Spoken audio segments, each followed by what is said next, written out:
Habib describes Ramaphosa as being trapped in power and privilege, and 3 Eastern Cape MECs assess flood damage. I'm Debo Changela with this news update.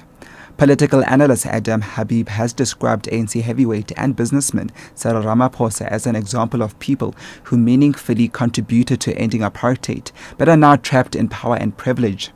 Habib's statement comes after advocate Dalin Pofu, the lawyer for Lonmin Platinum miners at Marikana in the Northwest, said there was an email in which Ramaphosa strongly condemned the protests, describing them as criminal acts and arranging a meeting of NUM members, as well as calling for intervention from government and the ANC. Parts of the email have since been published in a number of newspapers.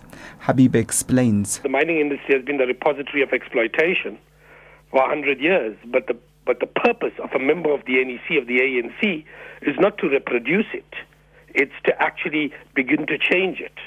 And what the Lonmin incident and the behavior of Cyril Ramaphosa in this regard through those emails suggests is that he was acting just like any other businessman, not as a serious activist of the ANC, and it's tragic for him. NUM General Secretary Frans Badeni says it was not a conflict of interest for the union to propose a meeting with Ramaphosa to discuss the Lonmin violent strike. Ramaphosa's name was prominent on the second day of hearings into the Marikana shootings. Badeni says the email to a Lonmin official was received on August the 15th, 24 hours before 34 miners died in clashes with police.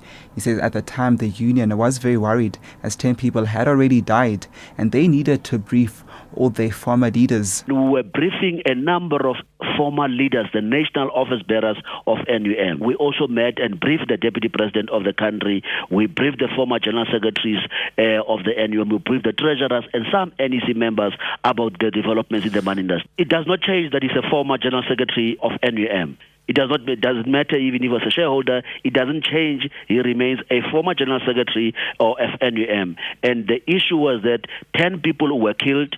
We're worried that there are likely to be more people to be killed. Workers at the Gold One mine in Springs on Gauteng's East Rand have staged a protest outside the mine shaft this morning, demanding to be reinstated.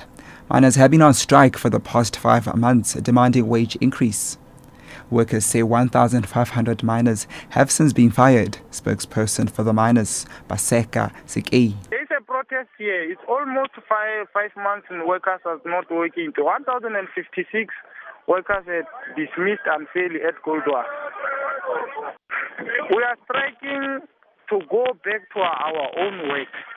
And a high-profile delegation of 3 Eastern Cape MECs has been visiting the main areas of the province to assess the flood damage. Of a major concern is the collapse of the N2 between Port Elizabeth and Grahamstown and the stretch between Bedi and King Williamstown, which also remains closed. The resort towns of St. Francis Bay and Cape St. Francis are completely isolated after bridges were washed away. Officials are hard at work trying to rebuild the bridge linking the town of Humansdorp. Daryl Hendricks is a resident of St. Francis Bay.